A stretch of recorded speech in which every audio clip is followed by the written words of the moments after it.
Katika kanisa, makanisa mengi ya kiroho, makanisa yetu, tunaomba Mungu, tunatafuta uso wa Mungu, tunakesha na kuomba, tunamlilia Mungu kwa sababu shida zetu mbalimbali, lakini hatujiulizi mara nyingi kutii kwetu kwa Mungu ni kwa kiasi gani? Tunamtii Mungu kwa kiasi gani? Tunawasikiliza viongozi wanaotuongoza kwa kiasi gani? Na kwa heshima na kuwapa nafasi ile ambayo Mungu aliwapatia kwa heshima. Ni kwa namna gani tunaweza kuitii sauti ya Mungu? Na kama hatuwezi kuitii sauti ya Mungu, ni vigumu sana kupata kile tunachokiomba kutoka kwa Mungu. Maana yake Mungu anaangalia ushirika wetu na yeye, usikivu wetu kwake, unyenyekevu wetu kwake, ubora wa ibada yetu kwake. Mungu anaangalia hayo ili kutupatia yale ambayo ni mahitaji ya mioyo yetu. Mungu ni baba tena baba mwema ambaye anajua tunapita wapi, anajua tuna changamoto gani. Angetamani kutusaidia wakati wote na hataki atuache tuangamie. Kwani kwa sababu ni baba. Baba ana huruma na mwanae. Mungu ana huruma. Mungu anatupenda. Mungu anatuhitaji tumtumikie, tumwabudu. Tusimwabudu kwa kutaka vitu.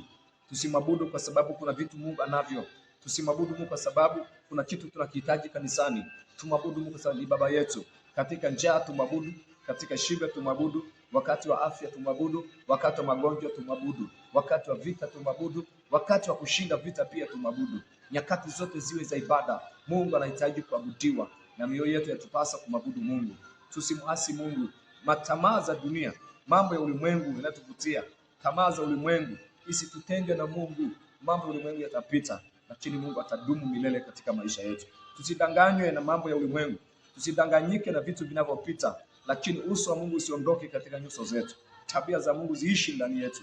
Hali ya ibada ikaishi ndani yetu. Mungu atatubariki na atatuinua. Yeye anaangalia mioyo yetu, jinsi inavyoheshimu neno lake na kumtumikia kwa unyenyekevu. Ndivyo atakavyotupatia nafasi ya thamani zaidi na kutuvalisha mavazi ya thamani nyingi na kututenganisha na ulimwengu na kutuweka panapo tustahili sisi kama kanisa. Mwana wa Mungu, jitahidi kumwabudu Mungu kwa unyenyekevu.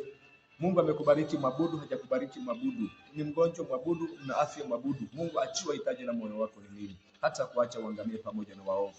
Jina la Bwana libarikiwe na Mungu akubariki. Amen.